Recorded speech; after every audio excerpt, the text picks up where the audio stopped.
Angefochtener Gottes Glaube. Jetzt haben wir auch das Bild dazu, sehr schön. Angefochtener Gottes Glaube. Wenn ich von Gottes Glaube rede, dann meine ich, so wie es das Wort sagt, den Glauben an Gott oder das Vertrauen in Gott oder an Gott. Nach biblischem Verständnis gründet der Glaube an Gott nicht in uns selbst, als würden wir den Glauben uns selbst verdanken. An Gott glauben können wir nur, wenn Gott sich zuvor selbst sich uns offenbart hat, durch sein Reden und durch sein Handeln.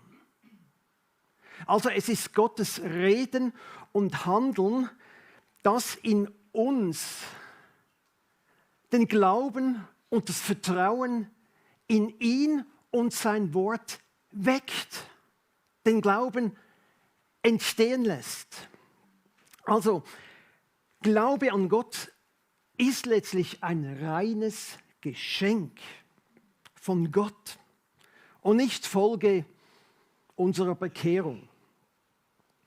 So kann auch Petrus sein zweiter Brief eröffnen mit dem begeisternden Hinweis auf den kostbaren Glauben, den er mit seinen Briefempfängern empfangen hat. Also die haben den Glauben nicht selbst entwickelt. Das ist Folge dessen, dass Gott sich ihnen gezeigt hat, geoffenbart hat, zu ihnen geredet hat. Gottes Wort weckt in uns den Glauben. Also Gottvertrauen, das ist ein Geschenk, aber auch nicht in dem Sinne, dass wir jetzt den Glauben einfach im Sack haben und darüber verfügen könnten. In unserem Leben wird unser Vertrauen in Gott immer wieder auch in Frage gestellt und darum auch angefochten. Der deutsche Theologe, Dogmatiker Wilfried Herle, Professor, ist emeritiert heute, spricht in seiner hervorragenden Dogmatik über die Angefochtenheit des Glaubens. Von ihm bin ich dann auch auf dieses Thema gestoßen. Er sagt dazu, Glaube ist ungesichert, begleitet vom Zweifel, in Frage gestellt. Also im Vertrauen, eines sich verlassen und sein Herz an etwas hängen, liegt laut Herle das Risiko der Enttäuschung. Er schreibt, wer vertraut, lebt nicht aus dem, was er besitzt oder sich selber geben und beschaffen kann. Daraus kannst du nicht glauben, sondern er hofft sein Leben von außerhalb. Er hat nicht die Garantie oder Gewähr dafür, dass dieses Vertrauen auch Erfüllung findet. Im Vertrauen wagt ein Mensch, sich über das, was er hat, was er sieht und was er beweisen kann, hinaus in einen Bereich des Nicht-Verfügbaren. Also, der Glaube an Gott ist begleitet von Zweifel und darum immer wieder auch in Frage gestellt. Das verdeutlicht auch der Psalm, den wir jetzt miteinander genauer anschauen möchten. Ich habe den Psalm 124 mitgebracht aus der Gruppe der Wallfahrtslieder, die von den jüdischen Pilgern auf ihren dreimal jährlich stattfindenden Wallfahrten nach Jerusalem gesungen wurden. Hören wir jetzt auf diesen Psalm. Da haben wir ihn. Psalm 124, ein Wallfahrtslied von David. Wenn der Herr nicht für uns gewesen wäre, so soll Israel sprechen. Wenn der Herr nicht für uns gewesen wäre, als die Völker sich gegen uns erhoben, dann hätten sie uns lebendig verschlungen. So groß war ihr Hass auf uns. Wasser hätte uns überflutet, ein reißender Strom hätte uns fortgespült. Die tobenden Fluten hätten uns überwältigt. Gelobt sei der Herr, der nicht zuließ, dass sie uns mit ihren Zähnen zerrissen. Wir sind entkommen wie ein Vogel aus dem Netz des Jägers. Das Netz ist zerrissen und wir sind frei. Unsere Hilfe kommt vom Herrn, der Himmel und Erde gemacht hat. Mit diesem Wallfahrtslied proklamierten die Pilger ihr Gottvertrauen, das offensichtlich geformt und gefestigt worden ist in Krisenzeiten, in Katastrophenzeiten, die sie an Gott zweifeln ließen. Also der Zweifel per se muss dem Glauben gegenüber nicht etwas Destruktives sein. Überhaupt nicht. Die Frage ist aber, wie wir mit dem Zweifel umgehen. Wie es möglich sein kann, dass durch den Zweifel hindurch Glaube gestärkt und gefestigt werden kann. Das ist die Frage. Was erfahren wir aus unserem Wallfahrtspsalm, den wir jetzt gerade gelesen haben? Wir möchten in einem ersten Punkt uns zuerst mit den Zweifeln befassen und wollen darüber nachdenken. In einem Buchtitel, in der ersten Satzhälfte eines christlichen Buches, das lautet, Zweifel hat Gründe. Wenn wir Zweifel haben, dann hat es Gründe. Also, was lässt uns an Gott zweifeln? Unser Wallfahrtslied thematisiert lebensbedrohliche, existenzielle, traumatische Erfahrungen, die das Glaubensvolk Israel in seiner Geschichte immer wieder durchstanden haben, durchgemacht haben. Und wo das Volk ganz real Schlimmstes durchmachen musste. Da ist von Menschen die Rede, die sich gegen die Glaubenden mit entbrennendem Zorn erhoben haben, mit der Absicht, sie lebendig zu zerreißen und zerfleischen, zu verschlingen. Bildlich zum Ausdruck gebracht wie Raubtiere, die im Blutrausch ihre Beute lebendig auseinanderreißen und fressen. In Naturfilmen ist dieses Spektakel schrecklich anzusehen. Das erträgt man fast nicht. Dieses Bild wird hier verwendet. Israel hat das erlebt. In einem weiteren Bild, ergänzt das erste, ist von überflutenden, gewaltigen Wassermassen eines riesigen Stromes die Rede, der alles mit sich einfach fortschwemmt, fortreißt, zerstört und unter sich begräbt. Welche Zerstörungskraft solche gewaltigen Wassermassen haben, das wissen unsere Berggemeinden im Wallis, im Tessin, im Bündnerland. Schrecklich, nur schon wenn man diese Bilder sieht. Diese überflutenden, reißenden Wassermassen stehen in unserem Psalm als Metapher für die Chaosmächte, die in dieser Welt am Wirken sind. Hass, Terror, Krieg, Gewalttat, Zerstörung.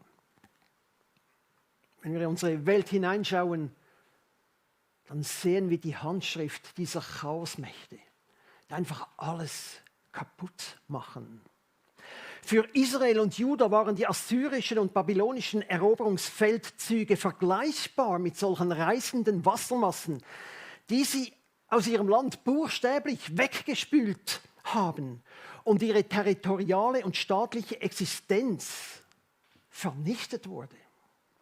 Israel wurde aus der Landkarte ausgelöscht, existierte nicht mehr als Volk, weggespült, zerstört. Das ist ihre Geschichte des Volkes Israels. Und wo ist Gott in dieser ganzen Geschichte? Lebensbedrohliche, traumatische Erfahrungen lassen uns an Gott zweifeln, an seiner Existenz, an seiner Macht, an seiner Gerechtigkeit. Der österreichische Theologe Gottfried Bachel hat diesen Zweifel eingekleidet in Fragen, die wir alle kennen, die wir alle auch schon gehört haben. Wenn es Gott gibt, warum tut er nichts? Warum schaut er zu? Amüsiert ihn das Spektakel etwa? Ist er ohnmächtig? Tut er vielleicht das, wozu ihn seine Gläubigen, fromm gestimmt, einladen? Schlafen in himmlischer Ruhe? Also er bezieht sich auf das Weihnachtslied Stille Nacht, wo die Christen dem Jesuskind zusingen, Schlaf in himmlischer Ruhe. Herr, warum säuberst du nicht mit deinem Blitz die korrupte Welt? Dann würde es anders aussehen in dieser Welt, wenn Gott da eingreifen würde. Warum bist du nicht dabei? Warum spüren wir offiziell so wenig von deinem reinen Glanz und der Kraft deiner Gegenwart? Komm doch! Oder bist du nur Zuschauer? Kann Gott nicht? So ist er nicht. So ist er nicht allmächtig. Oder aber es gibt ihn, er ist allmächtig, aber er will nicht. Dann ist er aber nicht gerecht. Dann zweifeln wir an seiner Gerechtigkeit. Lebensbedrohliche, traumatische Erfahrungen lassen uns weiter auch an Gottes Nähe, da haben wir es, und seiner liebevollen, rettenden Zuwendung zweifeln. Gott, wo warst du in meinen traumatischen Erfahrungen? Wo warst du, als ich Unerträgliches durchmachen musste, das mich bis heute nicht mehr loslässt? Hast du dich zurückgezogen? Hast du dich von mir abgewendet? Wie kann Gott uns lieben, wenn er uns leiden lässt? Ich bin Vater von 4 Kindern. Wenn ich eins dieser Kinder leiden gesehen habe, da habe ich nicht zugeschaut. Da habe ich alles dafür gemacht, dieses Kind aus diesem Leiden zu befreien. Ich habe eingegriffen, weil ich kann das nicht mit ansehen. Gott, warum schweigst du? Wenn alles gegen uns ist, alles gegen uns spricht, wie kann dann Gott mit uns sein? Wie kann dann Gott für uns sein? Alles spricht dagegen. Und es scheint, dass die Ungläubigen Recht haben, wenn sie, wie es in Psalm 42, Vers 4 heißt, Tag und Nacht spottend zu den Gläubigen sprechen, wo ist euer Gott? Ihr glaubt an Gott? Ja, wo ist er? Alles spricht dagegen. Lebensbedrohliche, traumatische Erfahrungen lassen uns an Gott und an seiner Macht, an seiner Gerechtigkeit, an seiner Liebe zweifeln. Aber nicht nur sind es nicht auch schmerzliche Erfahrungen in unserem Alltagsleben, die sich oftmals einfach nicht mit unserem Glauben und mit Aussagen der Bibel übereinstimmen, vereinen lassen. Ich denke da an unerhörte Gebete. Es gibt so viele Gebete, die ich zu Gott mit ganzem Herzen gebetet habe. Es ist nicht in Erfüllung gegangen. Ich glaube, dass Gott Gebete erhört, aber hat längst nicht alle Gebete erhört, die ich gebetet habe. Ungestillte Bedürfnisse, mit denen ich fast nicht zurechtkomme und mich scheitern lassen. Erfahrungen von Schwachheiten, Erfahrungen von Niederlagen, Enttäuschungen. Ich wurde vor allem von Christen enttäuscht, nicht so sehr von Nichtchristen.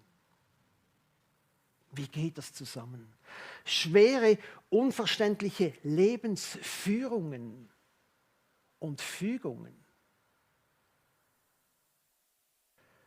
Es gibt Menschen, die so durch Strubes hindurchgehen mussten. Die sind einfach gebrochen. Da kannst du die noch so in die Seelsorge schicken, noch so sagen, ja, muss ein bisschen mehr beten und glauben. Hey, die sind einfach kaputt. Was lässt uns an Gott zweifeln? Ich frage persönlich, was lässt dich an Gott zweifeln? Zweifel hat Gründe. Wie gehen wir damit um?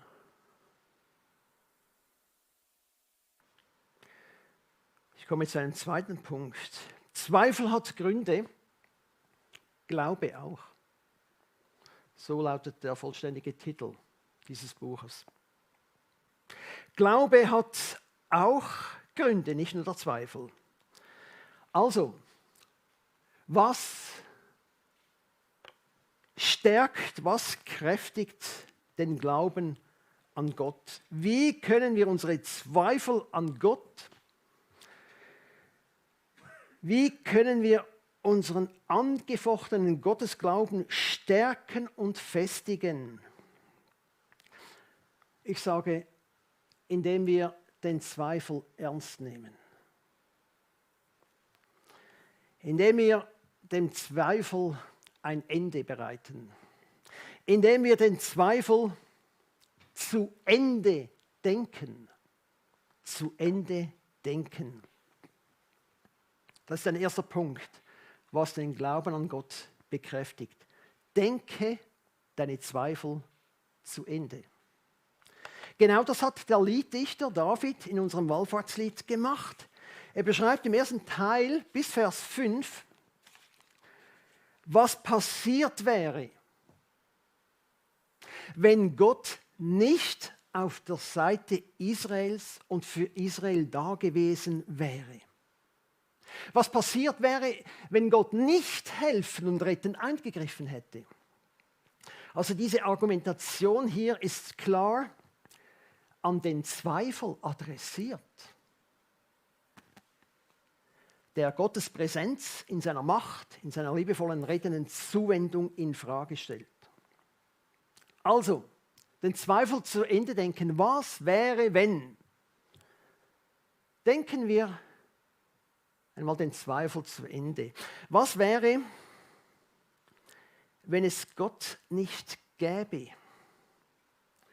Wenn er ohnmächtig ist oder wenn ihm nichts an uns liegen würde. Was wäre, wenn Gott sich nicht um uns kümmern würde, wenn er sich verabschiedet hat von uns, fernab steht, wenn er sich von uns abgewendet hätte und den Rücken zugekehrt hätte?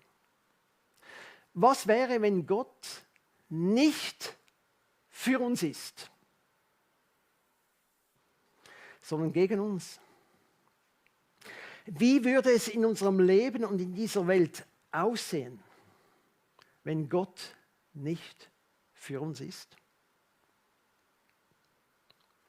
Wie würde es uns ergehen, wenn Gott nicht mit uns, nicht für uns ist? Denken wir mal darüber nach, 1 Minute. Schau mal auf die Uhr. Was wäre, wie würde es mir ergehen? Wie würde es in dieser Welt aussehen, wenn Gott nicht für uns, nicht für mich wäre?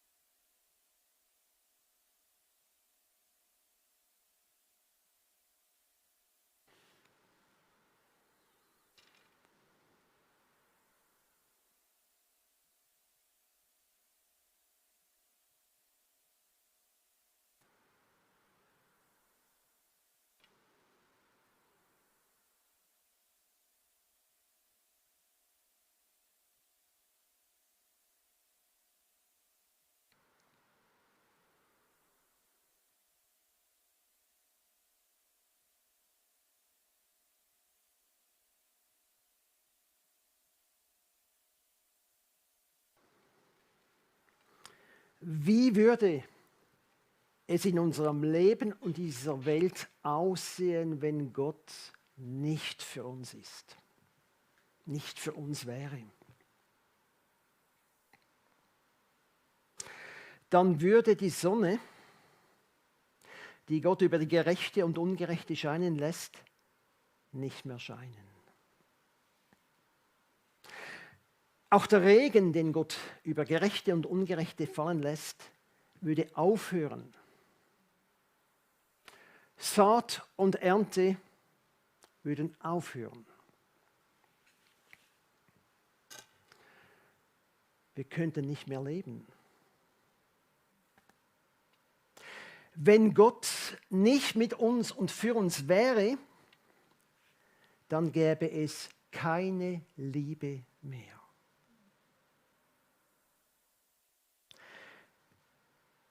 Keine Freude. Es gäbe keine Freude mehr. Freudlosigkeit ist Auswirkung unserer, ich sage mal, Sünde, dass wir Gott auf die Seite gestellt haben. Ein Problem von uns. Wenn Gott nicht für uns, mit uns wäre, dann gäbe es kein Lachen. Es würde niemand mehr lachen können. Es gäbe kein Glück, kein Lob, keine Musik.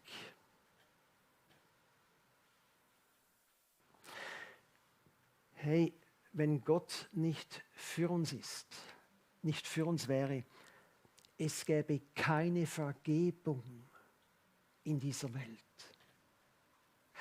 Es gäbe keine Gnade. Wir würden in einer gnadenlosen Welt leben. Stell dir das mal vor, was das heißen würde. Es gäbe kein, es tut mir leid. Keiner, der die Hand ausstreckt zur Versöhnung. Es gäbe keinen Trost. Ich bin vorgestern am offenen Grab gestanden, eines Menschen, der es schwer hatte. Wenn Gott nicht für uns wäre, es gäbe keinen Trost. Kein Mitleid. Keine Solidarität mit Notleidenden und Armen. Hey, es gäbe keine Ermutigung. Es gäbe kein fürsorgliches Miteinander. Das würde es nicht geben. Kein liebevoller Händedruck, keine Umarmung. Das würde es nicht geben. hey, wenn Gott nicht für uns, sondern gegen uns wäre, es wäre die Hölle pur. In deinem Leben und in dieser Welt.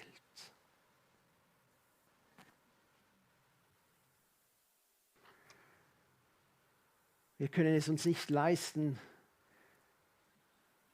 sollte Gott eine Minute mal fern sein von uns. Das können wir nicht ertragen. Wir würden es nicht aushalten. Merken wir, wenn wir so den Zweifel zu Ende denken, dann geht es diesem Zweifel schon ein bisschen an den Kragen. Diese Argumente, die laufen ins Nichts. Im Gegenteil, sie stärken die Gewissheit, Gott ist da. Gott ist für uns. Glaube hat Gründe. Wenn wir den Zweifel zu Ende denken, dann stärkt uns das letztlich in unserer Beziehung, in unserem Glauben zu Gott, der angefochten ist.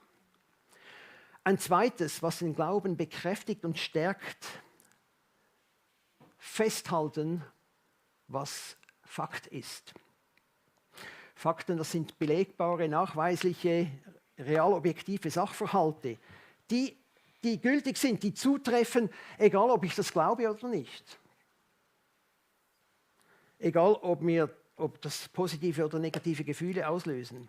Festhalten, was Fakt ist, und das ist nach unserem Psalm das Schlimmste, was hätte passieren können, die Vernichtung oder die Auslöschung des Lebens, ist gerade nicht passiert.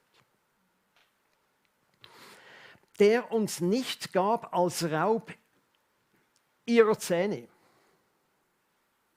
Unser Leben ist entkommen wie ein Vogel aus dem Klappnetz der Vogeljäger. Das Klappnetz zerbrach und wir sind daraus entkommen. Das Volk Israel, wie ich schon erwähnt habe, ging durch gewaltige existenzielle Nöte und Krisen hindurch. Man muss sagen, auch meist selbst verschuldet. Aber Gott ließ es nicht zu, dass sie in die Hände ihrer Feinde gerieten. Beziehungsweise, doch, das ließ er zu. Aber er ließ es nicht zu, dass sie zwischen ihre Zähne kamen. Er ließ es nicht zu, dass man sie zerfleischen konnte wie wilde Tiere. Er ließ es nicht zu, dass man sie abschlachten konnte. Er ließ es nicht zu. Sie gerieten in das Klappnetz der Vogelfänger. Ein Vogel, der im Klappnetz, das ist ein Netz, das zusammenklappt, wenn die da reinkommen, wenn das mal zugegangen ist, dann hat der Vogel keine Chance mehr. Dann ist es um ihn geschehen. Dann wird er in der Bratpfanne landen. Dann wird er aufgegessen. Also aus diesem Netz kommt kein Vogel mehr heraus. Doch das Klappnetz, das bezeugt unser Psalm, zerbrach. Dieses Bild besagt, dass ihr Leben bereits dem Tod und seiner Macht ausgeliefert war. Aber Fakt ist auch, das Klappnetz, das den Tod letztendlich herbeigeführt und besiegelt hätte, dieses Netz wurde zerrissen. Man kann sagen, Israel konnte aus dem Tod zurück ins Leben kommen. Gewaltig. Die waren fertig im Netz, aber nicht zwischen ihren Zähnen. Nach 70 Jahren ließ Gott das Volk Juda wieder als Nation aufstehen und es in sein Land zurückkehren. Gott ließ das Schlimmste nicht zu. Er holte sein Volk aus dem Tod zurück ins Leben. Und noch ein drittes, das uns stärkt, das ist ein zweites Faktum. Gott ist seinem Namen treu geblieben. Wir können fragen, ja, warum hat Gott das Schlimmste nicht zugelassen? Warum hat er sie aus dem Netz befreit? Dann hätte er Ruhe gehabt. Dann hätte ihn dieses Volk nicht mehr gestresst. Warum hat er es nicht gemacht? Gott ist seinem Namen treu geblieben. Wenn der Herr Jahwe, wenn nicht der Herr Jahwe, der gewesen wäre, der da war und da ist für uns, Vers 1, wäre Jahwe nicht da gewesen für uns. Unsere Hilfe, Vers 8, ist im Namen Jahwes, des Schöpfers von Himmel und Erde. Ganz kurz noch etwas zu dem Namen Jahwe, als Gott den Mose beauftragte, sein Volk Israel aus der ägyptischen Sklaverei zu befreien, offenbarte sich ihm Gott ja im brennenden Dornbusch. Wir erinnern uns daran, und zwar mit seinem Namen Jahwe. Da habe ich ihn mitgebracht, hebräischer Name Jahwe, J-H-W-H. In diesem Namen steckt das Hilfsverb sein. Und Gott ließ den Mose wissen, so heißt er, das ist sein Name. Viele Theologen deuten diesen Namen so, dass Gott dem Mose versichert, dass sein Name, Gottes Name, auch Programm ist bei Gott. So wie sein Name, so handelt Gott. So wie sein Name, so ist Gott. Darauf kannst du dich verlassen. Wortwörtlich, ich bin, das Wort sein, Hilfswert, ich bin und ich werde mit dir und für dich da sein, rettend und helfend. Das ist mein Name. Es gibt eine doofe Werbung von einer Teppichfirma, da sagen sie am Schluss, dafür stehen wir mit unserem Namen. Vielleicht hast du schon gesehen. Das regt mich auf. Aber hey, genau das ist es. Gott steht mit seinem Namen dazu. Um seines Namens willen handelt er so. Du kannst noch so dagegen sein. Er macht es. Es ist sein Name. Dafür steht er. Vertrauen in Gott, der seinem Namen treu ist. Wir sind es nicht, aber Gott ist seinem Namen treu. Als Gott, der für uns da ist und für uns da sein wird, rettend und helfend. Und darum hat er es nicht zugelassen und er wird es nie zulassen, dass das Schlimmste passiert. Darum konnten die Pilger davon singen, dass das Klappnetz des Todes zerbrochen worden ist. Ich möchte noch einen kleinen Einwand da hinzufügen. Was ist aber, wenn das Schlimmste doch passiert oder passiert ist? Wenn das Klappnetz des Todes nicht zerbrochen ist? Wenn das Schicksal und das Leid den Unschuldigen so hart trifft, dass er sein Leben verliert? Oder er nicht mehr weiter so leben kann und nicht mehr leben will?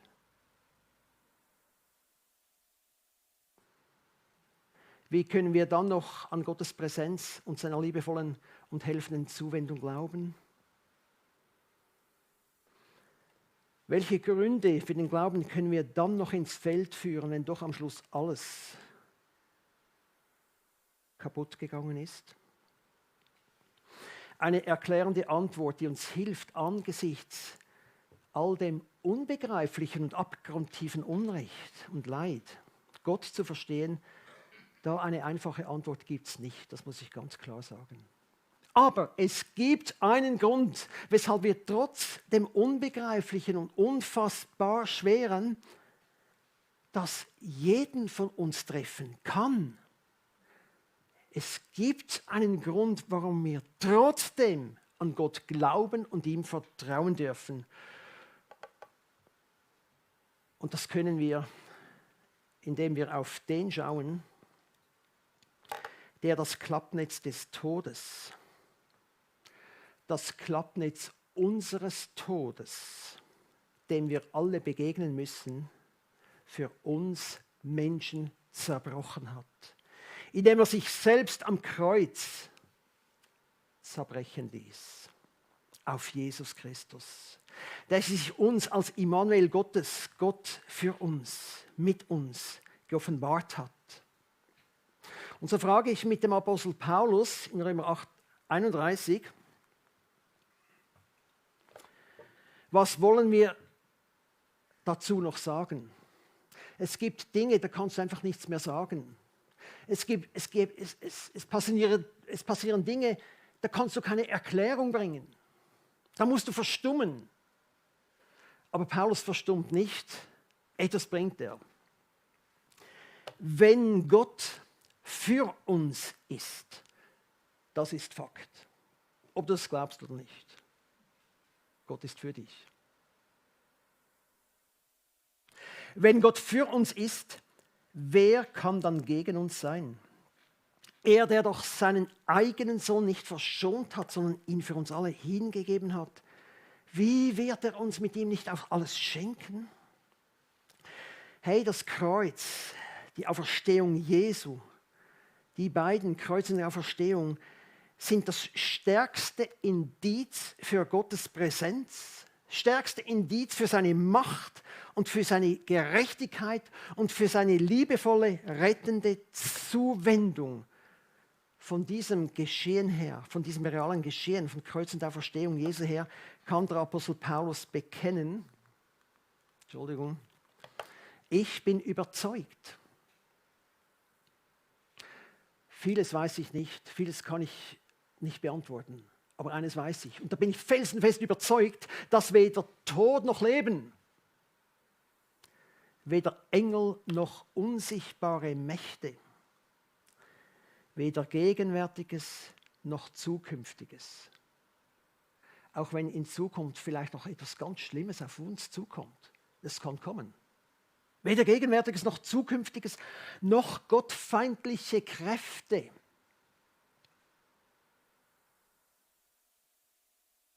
Weder Hohes noch Tiefes, noch sonst irgendetwas in der ganzen Schöpfung uns je von der Liebe Gottes trennen kann, die uns geschenkt ist in Jesus Christus, unserem Herrn.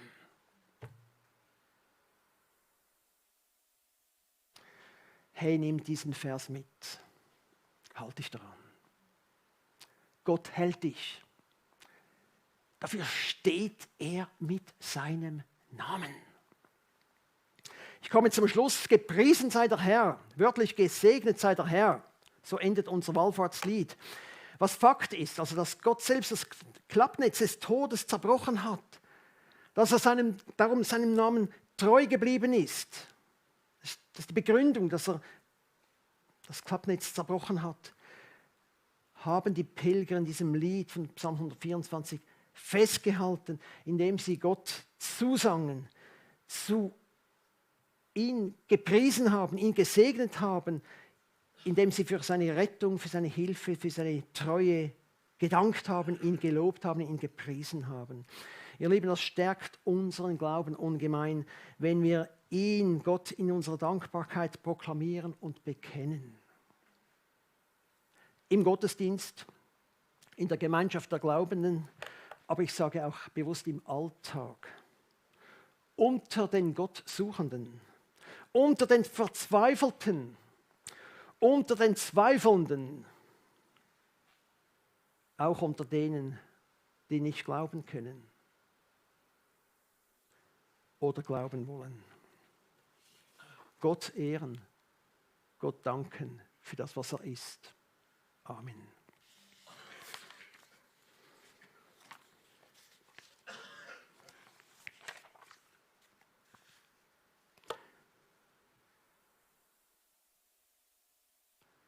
Jesus Christus, wir danken dir, dass du in diese Welt gekommen bist, in unsere kranke, kaputte Welt hinein. Wir danken dir, dass du uns herausführst in eine neue Welt, wo wir leben können. Wir danken dir für deine gute Herrschaft. Du hast jetzt schon begonnen. Wir dürfen jetzt schon erleben, deine Güte und deine Freundlichkeit, deine Zuwendung zu uns, auch wenn wir noch nicht im Himmel sind, erleben wir schon im Alltag ein Stück Himmel auf Erden. Ein Beweis deiner Macht und deiner Treue und deiner Gerechtigkeit. Wir danken dir, dass du es bist, der in uns den Glauben angefangen hat und dass du es bist, der unseren Glauben vollendet. Durch alle Krisen und Nöte hierdurch. Wir danken dir, dass du treu bist. Wir danken dir für deinen Namen, dass du für uns bist und für uns sein wirst, rettend und helfend. Amen.